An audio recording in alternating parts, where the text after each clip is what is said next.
Welcome. Today, we're diving into a fascinating and controversial topic that has sparked curiosity for centuries: a mysterious letter attributed to Pontius Pilate, the Roman governor who oversaw the trial and crucifixion of Jesus. This ancient document, though debated in authenticity, offers an unusual perspective on Jesus. In this letter, Pilate reportedly describes 7 unsettling characteristics about Jesus that both intrigued and unsettled him. Join us as we explore these 7 disturbing aspects that made Jesus stand out, challenging not only Pilate's authority, but also the societal norms of the time. 1. His unnerving calmness. In Pilate's letter, he recounts that one of the most unsettling aspects of his interaction with Jesus was an unshakable calmness that bordered on supernatural. Pilate had witnessed countless men brought before him for trial. Some were desperate, others broken, and a few defiantly rebellious. But no one had ever presented himself with the sort of tranquility that Jesus embodied. This man seemed untouched by fear, as though he existed above and beyond the normal, emotional reactions of those facing persecution or even death. From the moment Jesus was brought into his presence, Pilate noticed the difference. Where he expected fear or at least some level of agitation, Jesus radiated peace. His demeanor was soft but resolute, carrying an assurance that conveyed to everyone around him that he was not afraid of what was coming. Pilate was used to seeing prisoners plead for mercy, scrambling to justify themselves or offer excuses for their behavior. In fact, he had become so accustomed to desperation that he could predict the pattern of responses before anyone even opened their mouths. Yet, with Jesus, there was no pleading, no hurried explanations, no attempt to beg or sway Pilate's decision. Jesus simply stood there, silent and serene. At times, Pilate wondered if Jesus fully understood the gravity of the situation. Perhaps he thought this calmness was a facade, a show of strength that was bound to break eventually. But as the moments passed, Pilate realized that this peace was no act. Jesus' calmness was as deeply ingrained in him as the color of his eyes. Even as accusations were hurled against him and anger stirred within the room, he remained an island of quiet conviction, unruffled by the chaos around him. What disturbed Pilate most was not only Jesus' calm demeanor, but the effect it seemed to have on others. Roman soldiers, accustomed to harsh orders and hardened criminals, were often unnerved in his presence, looking over at Pilate with uncertain eyes, unsure of what to make of a man who radiated such peace. This calmness seemed to carry an unspoken authority, as though Jesus were, in fact, the one in control, despite being the accused. Pilate found this reversal of roles both fascinating and unsettling. It challenged his understanding of power and strength in a way he could not easily dismiss. In that room, Pilate was the authority figure, the one who commanded life and death. But in the presence of Jesus, he felt a strange reversal, an awareness that perhaps true authority lay not in physical power or coercion, but in a peace that came from an unseen source. And this peace was unwavering, even as Jesus was led to a fate no ordinary man could face with such composure. This calm, this unearthly serenity troubled Pilate long after he released Jesus to his enemies. 2. His mysterious knowledge of events. As Pilate questioned Jesus, he became increasingly aware that this man seemed to possess knowledge far beyond what any ordinary person should know. This perception grew as their brief interaction unfolded, and Pilate found himself caught off guard more than once by Jesus' insights. Jesus, standing bound and powerless, spoke in ways that suggested he understood not only the intricate politics of the Roman Empire, but also the inner workings of Pilate's own heart. One of the most unnerving moments came when Jesus made a passing comment that seemed to pierce directly into Pilate's personal life, almost as if he had known him for years. Pilate was stunned to realize that Jesus spoke as if he understood the struggles and moral dilemmas Pilate wrestled with behind the facade of authority. This awareness was unsettling because it left Pilate feeling exposed, vulnerable, and seen in a way he could not explain. Jesus also seemed aware of the political pressures that hung over Pilate's head like a sword. He referred to the kingdom not of this world, a cryptic phrase that hinted at realities beyond earthly kingdoms and hinted that Jesus' purpose went far beyond the politics of Rome or Judea. Pilate was shocked that Jesus spoke with such insight, knowing that few outside the highest ranks understood the delicate balance Pilate maintained between loyalty to Caesar and the uneasy peace with the Jewish authorities. At times, Pilate wondered if Jesus was attempting to manipulate him. But as he watched Jesus speak, he sensed that this knowledge was not being used for any earthly gain. Rather, it seemed as though Jesus' knowledge was rooted in compassion, a sort of awareness that did not seek to control, but to reveal. Pilate found himself caught in a strange position, torn between his duty as a Roman governor and his sense that Jesus knew things far beyond any human ability. Jesus' insight was both unsettling and oddly comforting, as if Pilate were speaking not with a prisoner, but with a sage who had come to help him see a truth he had always sensed but never fully grasped. Pilate realized, as the questioning continued, that he was no longer the judge in this interaction. He was the one being measured, seen, and understood in a way he had never experienced. Jesus' words hung in the air, leaving Pilate with a sense that he had encountered a mind far beyond the ordinary, a mind that seemed to hold the secrets of existence itself. 3. His ability to attract the masses. In his letter, Pilate describes being taken aback by the sheer power Jesus wielded over the people, not through military strength or political sway, but through a magnetic influence that seemed to come from his words and his presence alone. This was not something Pilate had seen before, and it made him uneasy. Roman leaders typically controlled the masses through fear, power, and sometimes bribery. But Jesus' influence defied all conventional methods. He drew people to himself by something far less tangible, an aura of sincerity and compassion that seemed to resonate deeply within each individual who listened to him. Crowds followed Jesus wherever he went, a phenomenon that caught Pilate's attention. People traveled for miles, leaving their daily lives behind, just for a chance to hear him speak. Some brought their sick loved ones in hopes of a miraculous healing, while others were drawn simply by the stories they had heard. It wasn't only the hopeful and the broken who flocked to him. Even the skeptical and the powerful were compelled to see this man who spoke of a kingdom that no army could establish. This collective fascination was perplexing to Pilate, who had spent years studying the art of control and influence. He had learned that fear, discipline, and occasionally violence were effective ways to govern.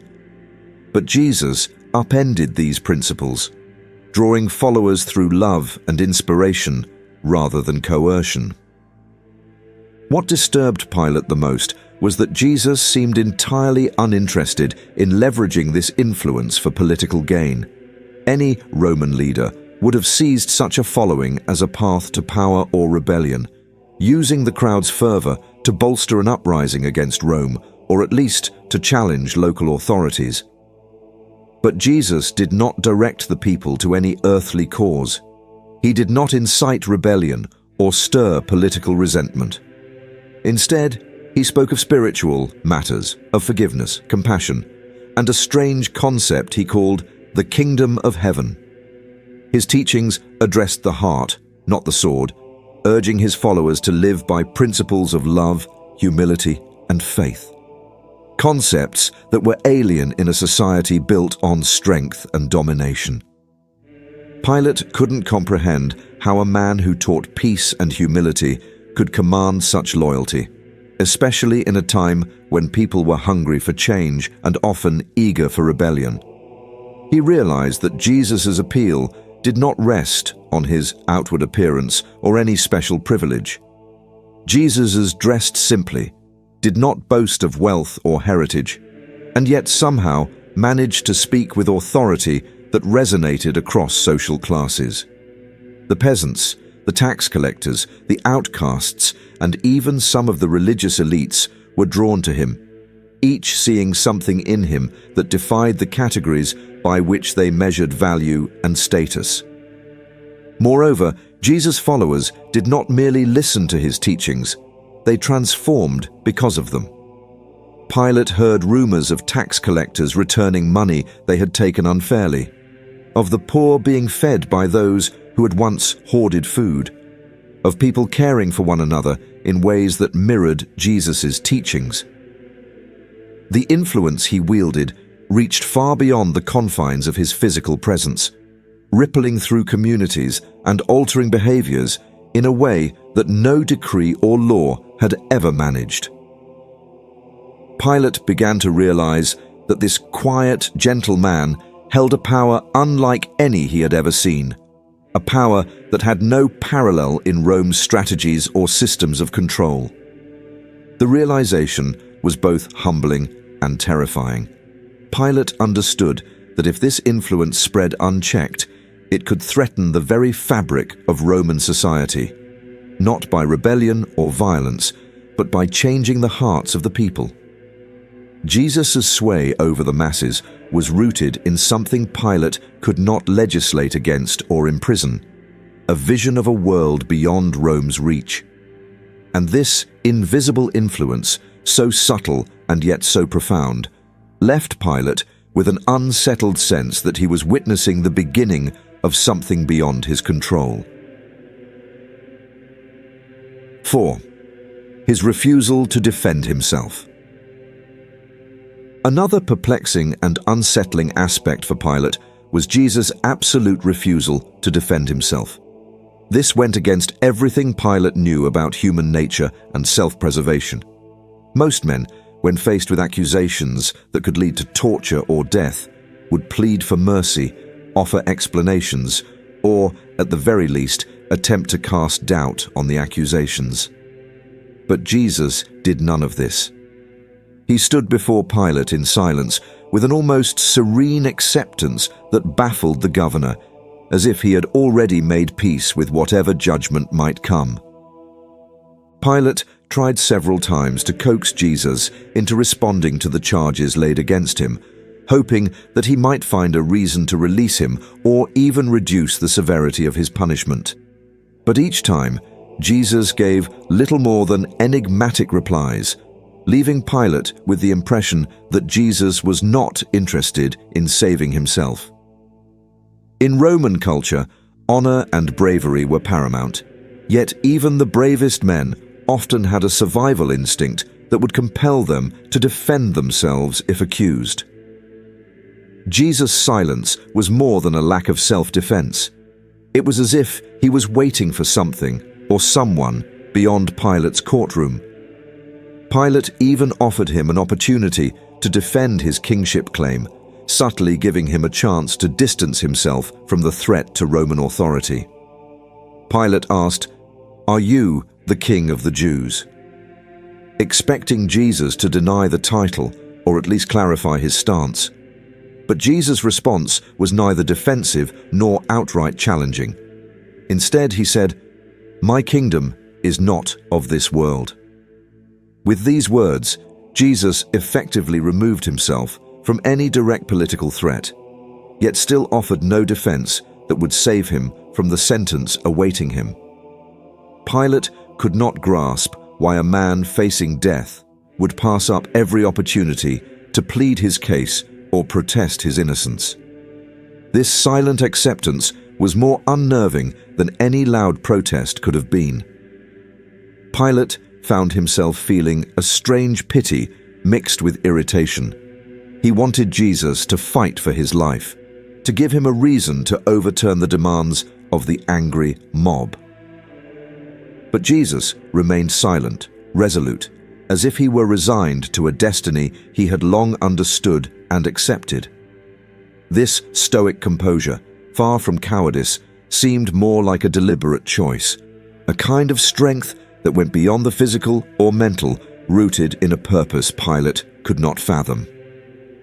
In his silence, Jesus seemed to wield a power that could not be contained or swayed. It was as if his silence was a testimony in itself, a refusal to deny who he was and what he stood for, even if that truth led him to his death. Pilate, who prided himself on understanding human psychology, was deeply unsettled by this silent resistance. Jesus' refusal to defend himself exposed a vulnerability within Pilate himself, forcing him to question the purpose of power and authority when confronted with someone who seemed to see death as a pathway rather than an end. This haunting silence, combined with Jesus' peaceful acceptance of his fate, left Pilate with a feeling he had never before experienced, a sense of helplessness in the face of a man who needed no defense, because he appeared to transcend both judgment and consequence. Pilate sensed that this silence was a choice, one that spoke volumes, challenging the very foundation of Rome's justice and authority.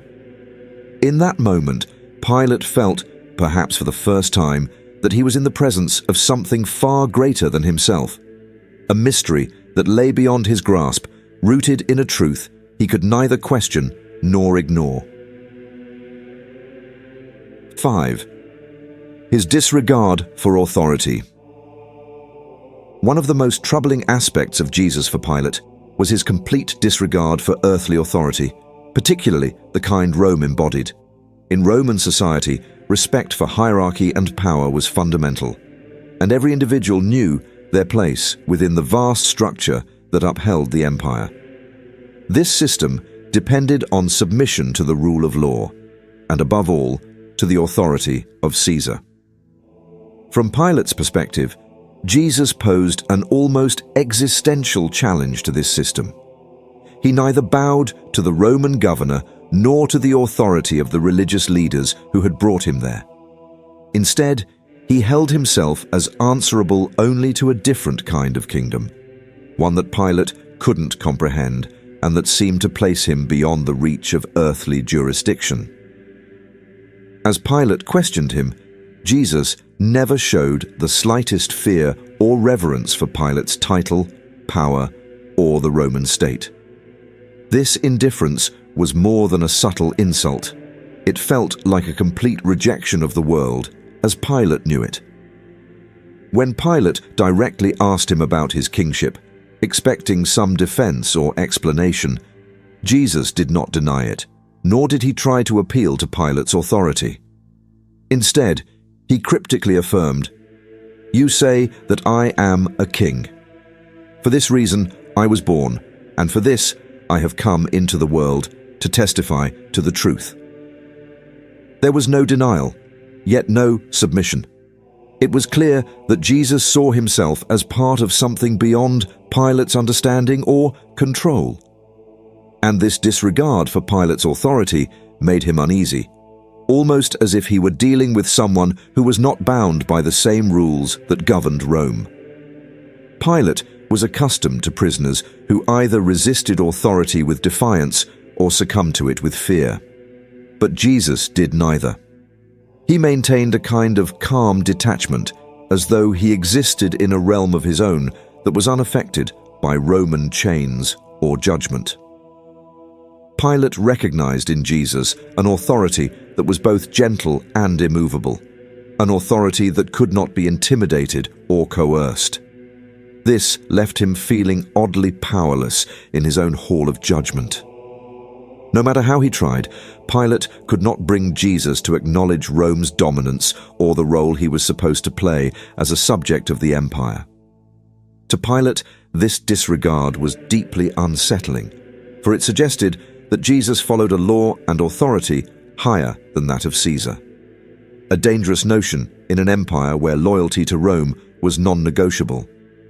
In Jesus, Pilate saw an unusual and quiet defiance, one that did not rely on rebellion or violence, but was rooted in a purpose that transcended Roman authority altogether. Jesus' calm indifference to power suggested a kingdom beyond Pilate's reach, a kingdom that could not be conquered or subdued by force. In this, Pilate felt a profound challenge, not merely to his role as governor, but to the very foundation of Roman rule. This disregard for earthly authority, combined with Jesus' enigmatic words about truth and his kingdom, left Pilate with a sense that he was facing something beyond his understanding. A kingdom that lay beyond conquest, one that challenged everything he knew about power and loyalty. It was a disturbing concept, one that made him realize that there might be realms of authority that could never be controlled by Rome.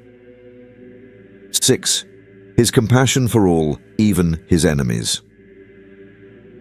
One of the most unsettling characteristics Pilate observed about Jesus was his compassion, a compassion that defied reason and extended even to those who sought his harm.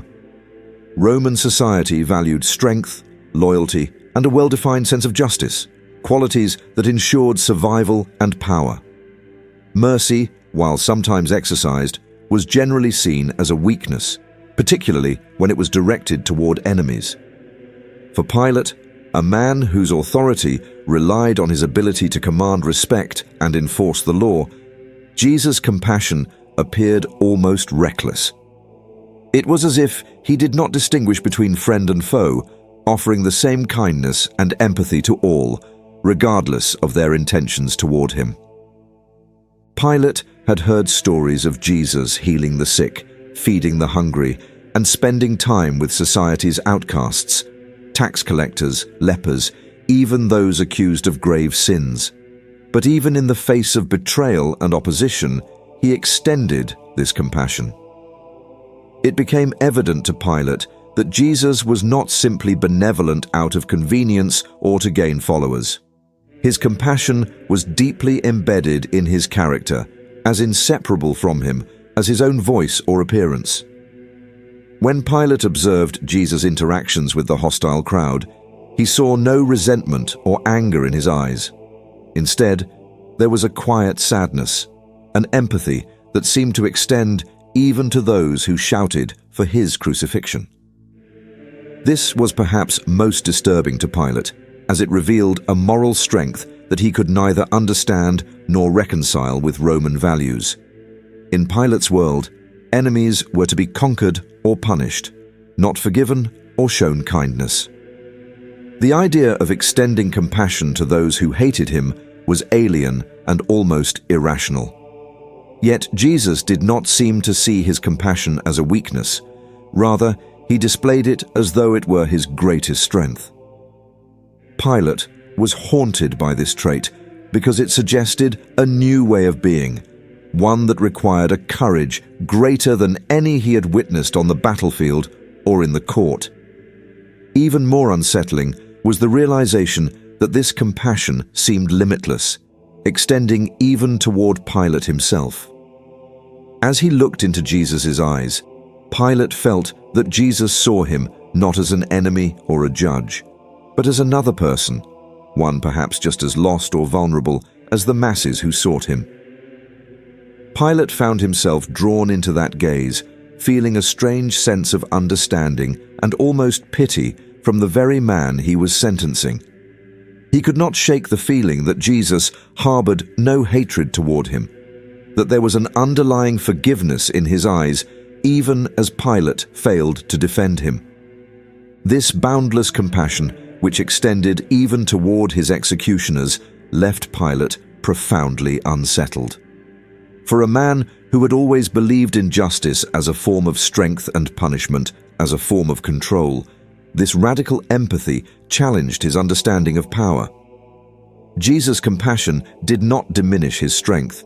It revealed a new kind of authority, one that was rooted not in fear or retribution, but in love.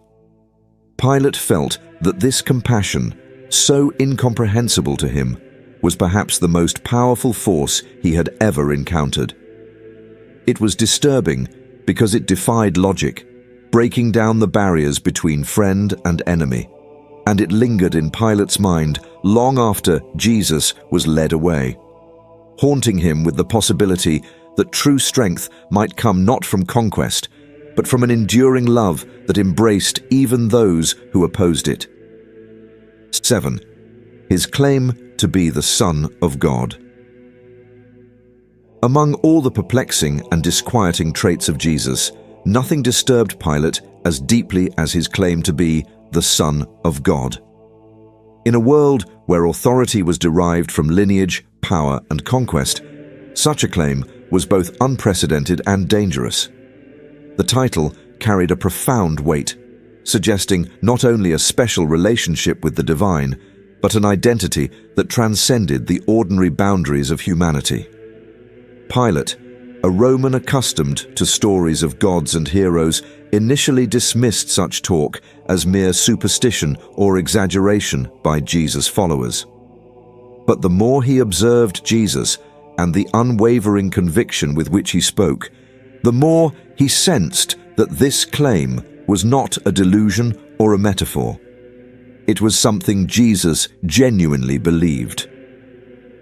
When Pilate asked Jesus about this title directly, he expected a denial or an explanation that would make the issue politically easier to handle. A simple denial could have diffused the tension, perhaps even saved Jesus from execution. But Jesus did not deny it, nor did he attempt to clarify in terms that would appease the governor. Instead, he stood firm in his quiet affirmation, as if the claim required no defense. For Pilate, this certainty was disturbing. It was one thing for a man to claim kingship. Political titles could be dismissed or stripped away.